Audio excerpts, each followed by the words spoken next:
గరికపాటి నరసింహ విషయానికొస్తే వాళ్ళ వైఫ్ కామేశ్వరి ఏవైతే రోజుకొక వీడియో రిలీజ్ చేస్తూ ఉంది. అంటే ఈ విధంగా బేసిక్‌గా ఇది చెప్పాలి అంటే ఒక ఆడపిల్ల విషయం మాట్లాడడం నిజంగా తప్పే మీరన్నట్టు అప్రస్తుతం. కాకపోతే ఇక్కడ ఏమైంది అంటే ఆయన ఒక పేరు పొందినటువంటి వ్యక్తి. గరికపాటి నరసింహ అనే వ్యక్తి ప్రవచనాలు ఎంత బాగా వింటారో అందరికీ మనకి తెలుసు. ఏ విధంగా అవి ట్రోల్ చేస్తారో కూడా మనకి తెలుసు. కానీ ఆయన వ్యక్తిగత విషయానికి వచ్చేసరికి మాత్రం వాళ్ళ భార్య వచ్చి ఈ విధంగా అంటే మొదటి భార్య వచ్చి ఈ విధంగా మాట్లాడడం ఎంతవరకు సమంజసం అంటారు? ఫస్ట్ నేను ఒకటి అడగచ్చా? ఎడిట్ చేయకూడదు మరి. అయ్యో ప్లీజ్ సార్. అసలు దీని గురించి ఎవరన్నా రెస్పాండ్ అవుతున్నారా? వాళ్ళ మధ్య ఇది జరిగిందని ఓకదంపుడు ప్రచారాలు బాగా చేస్తున్నారు బయట. వాళ్ళు ఎవరన్నా రెస్పాండ్ అవుతున్నారా? వాళ్ళ వైఫే కదా వీడియో బయట పెట్టింది. ఇంకేమన్నా జరుగుతోందా? లేదు. ఏమన్నా అయిందా? కోర్టుకు వెళ్ళారా? గొడవలు పడ్డారా? కేసులు పెట్టుకున్నారా? తీసుకున్నారు కదా. ఏమన్నా జరిగిందా? లేదే. నేను ఒక్కటే చెప్తున్నానమ్మా, గరికపాటి అనబడేటటువంటి ఆ వ్యక్తి యొక్క అనుసంధానం సంబంధం సమాజంతో ఏదైతే ఉందో దాని గురించి మాట్లాడదాం. అది ధర్మం. ఆయన వ్యక్తిగతమైనటువంటి విషయంలోకి చొచ్చుకొని వెళ్ళి ఆయనకి 2 పెళ్ళాలా, 3 పెళ్ళాలా, 4 ప్రియురాలా, మనకెందుకమ్మా? ఇది మాట్లాడడం తప్పు. ఆ మహాతల్లి ఎవరో ఏదో సామెత చెప్పినట్టు నోటుకొచ్చిన మాట ముట్టుకొచ్చిన పిత్తు అన్నట్టుగా ఇష్టం వచ్చినట్టు మాట్లాడేసింది. కళ్ళతో చూసిందా? పక్కనే ఉండేమన్నా కార్యక్రమాలు చేయించిందా? అనవసరంగా ఏదన్నా అక్కడ లేనిపోని వాటిలో ఇన్వాల్వ్ అయ్యి ఉందా? నీకు ఏ రకమైన సంబంధము లేదే. నువ్వు ఎలా మాట్లాడతావు? ఇప్పుడు ఆ భార్య బయటికి వచ్చింది. ఏమోనమ్మా, ఆస్తి తగాదాలేమో ఇంకేమన్నా ఉన్నాయేమో, ఆయన సంపాదించిందంతా తిరిగి తీసుకెళ్ళి ఎవరికన్నా పెడుతున్నాడేమో, అందుకని ఆడకూతురుగా ఆమె రియాక్ట్ అయిందేమో. అమ్మ నేను ఒక మాట చెప్పనా? ఒకానొకనాడు గజల్ శ్రీనివాస్ యొక్క విధానం ఏదైతే ఉందో అది ఒక రకంగా అల్లరైంది, ఇది ఒక రకంగా అల్లరైంది. ఇప్పుడు నేను చెప్పేదాకా కొంతమందికి గజల్ శ్రీనివాస్ గుర్తు కూడా ఉండడు. ఇప్పుడు నేను చెప్పాక అమ్మ వీడు చెప్పాడు కరెక్టే కదా, అప్పుడు దొరికాడ్రా వాడు, బెడ్రూమ్లో పట్టుబడ్డాడు అని అనుకుంటారు. టైం ఏమన్నా స్పెండ్ చేస్తారా? దాన్ని ఇప్పుడు చర్చకు వచ్చి పెడతారా? ఏమీ ఉండదు. ఆయన వెళ్ళిపోయాడు, ఇంకొకడు వచ్చాడు, వాడు వెళ్ళిపోయాడు, వీడు వచ్చాడు, వీడు వెళ్ళిపోతాడు, రేపు ఇంకోటి వస్తాడు అనుకుంటారు. అంతేగా. అమ్మ ఒక మాట చెప్పనా, ఎవరైనా ఒక స్థితి తర్వాత ఏదో ఒక రకంగా ఇబ్బందులకు లోనవుతారు. ఇది సహజం. అంతకుమించి ఏముంటుంది? ఇప్పుడు ఆయన భార్య వచ్చి ఇలా మాట్లాడింది, ఇది చేసింది, అది చేసింది అన్నారు. గరికపాటి గారికి ఓడడానికి వెంట్రుకు కూడా లేదు పైన. ఇంకేం ఊడుతుంది? ఓడడానికి వెంట్రుకు కూడా లేదు, ఇంకేం ఊడుతుంది? నా బొంద మహా అయితే పంచ గోచి ఊడుతుంది. ఆ గోచి ఊడితే లుంగిలా కట్టుకుంటాడు. కానీ ఆయనకి ఏమిటమ్మా నష్టం? కేంద్రం ఇచ్చిన పద్మశ్రీ వెనక్కి పోతుందా? లేకపోతే వచ్చిన సత్కారాలు పోతాయా? చూసే ప్రవచనాలు ఏమన్నా చూడడం ఆపేస్తారా? అంటే ఇన్ని రోజులు లేని ఇప్పుడు బయటకు వచ్చి ఈ వయసులో మాట్లాడడం అంటే ఒకటమ్మా, స్త్రీకి ఎక్కువగా భయం భర్త, బిడ్డలు, తన సంసారం, వీటి మీదే ఉంటుంది. అంటే మంచి అందచందాలతో చక్కని ఫిగర్లతో వచ్చే వాళ్ళని చూసి నా మొగుడు ఎక్కడ నన్ను కాదని పోతాడో ఇదొక భయం ఉంటుంది. బిడ్డలు ఎక్కడ చూడకుండా పోతారో ఇదొక భయం ఉంటుంది. నా సంసారంలో ఎవరన్నా వచ్చి నిప్పులు పోస్తారో ఇది సహజం, స్త్రీ తత్వం. అప్పుడే కదా స్త్రీ అయ్యేది కదా. ఎవడు దాన్ని వాడిపోతే నాకే అనుకునే రోజులు వచ్చేసినాయి ఇప్పుడు. ఇటువంటి స్థితిలో ఆవిడ వచ్చి ఇలా మాట్లాడింది అంటే మరి వాళ్ళ మధ్య ఏం జరిగిందో మనకు తెలియదు. అది ఎంతటి మానసిక క్షోభకి గురైందో తెలియదు. ఆ 4 గోడల మధ్యలో ఆ భార్యాభర్తల మధ్య జరిగింది ఏమిటో మనకి తెలియదు, మనం చూడలేదు. చూడని దాని గురించి, తెలియని దాని గురించి, వినని దాని గురించి ఇమాజినేషన్స్ ఎంతవరకు ధర్మం? అందుకేనమ్మా నేను ఒక్కటే చెప్తా, గరికపాటి గారు బాహ్య ప్రపంచంలో సినిమాల గురించి మాట్లాడినప్పుడు నేను ప్రశ్నిస్తే ఈరోజు దాకా నాకు సమాధానం లేదు. సోకాళ్ళ పద్మశ్రీ గరికపాటి నరసింహారావు గారు ఈరోజు దాకా. కానీ వ్యక్తిగత జీవితంలో మహానుభావుడు, నేను మాట్లాడకూడదు. ఆయన వ్యక్తిగతమైన జీవితం గురించి నేను ప్రశ్నించకూడదు. నేను ఆ రోజు ఆయన అన్న మాటలకి మనసు కష్టపడి ఈ పుష్ప హీరో గురించి మాట్లాడి ఒక సమాజానికి ఏం మెసేజ్ ఇస్తున్నారు, పుష్పలో స్మగ్లరు హీరో స్మగ్లర్ అయితే ఏమిటిదంతా డామ్ డూమ్ డిస్క్ అన్నాడు. ఇప్పుడు నీ జీవితం ఏమైంది? నువ్వేమిస్తున్నావు మెసేజు? ఏమిస్తున్నావు?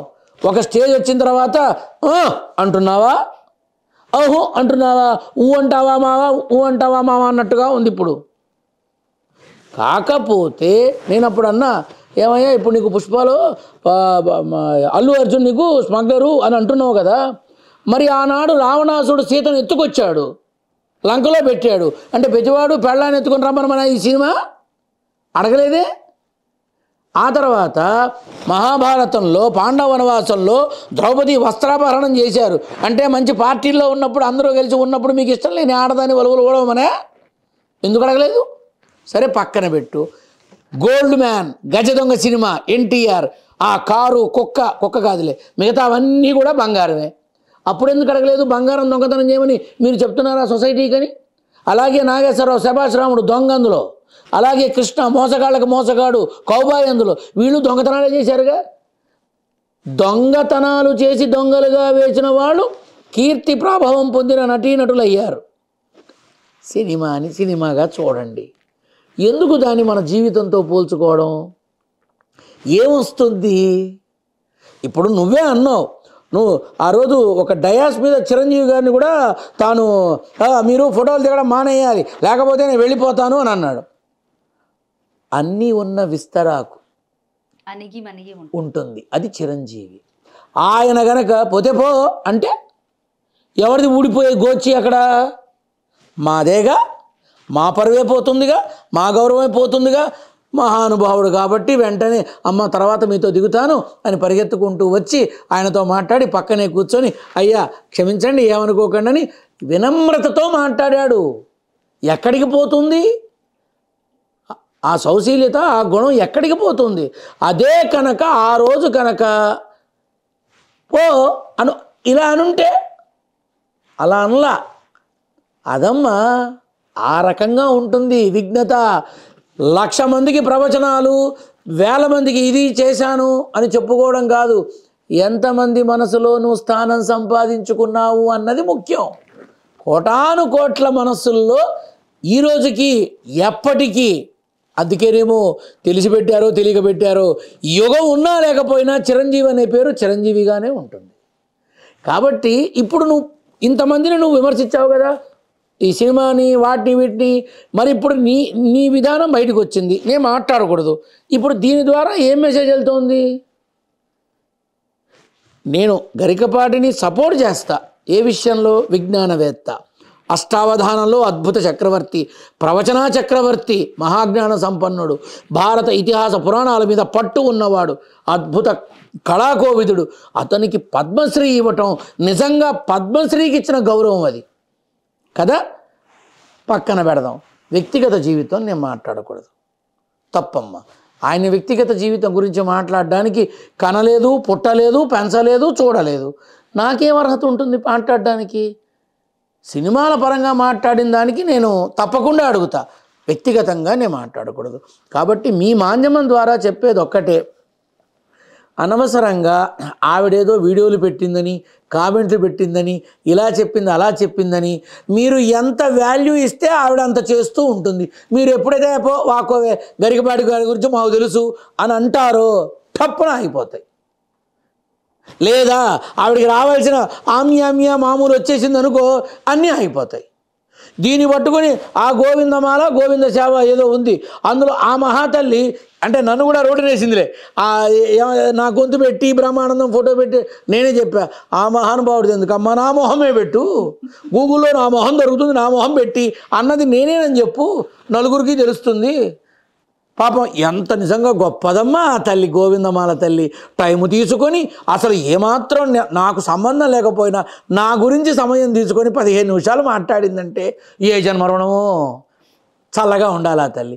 కాకపోతే ఇతరులని మాట్లాడేటప్పుడు, ఇతరుల గురించి మాట్లాడేటప్పుడు మన వైపు 3 వేళ్ళు ఉన్నాయి అనే సంగతి గ్రహించాలి. ఆ తల్లి కూడా నా బిడ్డే. నేను ఒక్కటే చెప్తున్నా, వద్దమ్మా పరుల వ్యక్తిగత జీవితాలలో అనవసరమైన రచ్చని మనమే మాట్లాడి రేపటి రోజున గరికపాటి మీద వచ్చిందంతా రూమరే, నిజం కాదు, ఇది అబద్ధము అని అన్నప్పుడు మాట్లాడిన ప్రతి ఒక్కళ్ళు మళ్ళీ కామెంట్స్లో పెట్టడం మొదలు పెడతారా? అమ్మ, దూరం నుంచి చూస్తే ఆకాశము నేల కలిసే ఉన్నట్టు కనబడతాయి, దగ్గరకు వెళితే ఎప్పటికీ కలవ. అలాగే గరికపాటి మీద వచ్చింది కూడా నిందేమో, నిజం కాదేమో, ఆస్తి తగాదాల కోసం ఆమె చేసిందేమో, అసలు వాళ్ళ మధ్య అక్కర్లేని వివాదం వచ్చి 4 గోడల మధ్య ఉన్నటువంటి కాపురానికి సంబంధించిన అనేక విషయాలన్నీ బహిర్గతం అయ్యాయేమో. తెలియనిది మాట్లాడకూడదు, తెలిసి ఉన్నది దాచకూడదు. ఇప్పుడు నేను చేసింది అదే, తెలిసిందే మాట్లాడాను, తెలియని దాని గురించి ఇష్టపడట్లేదు.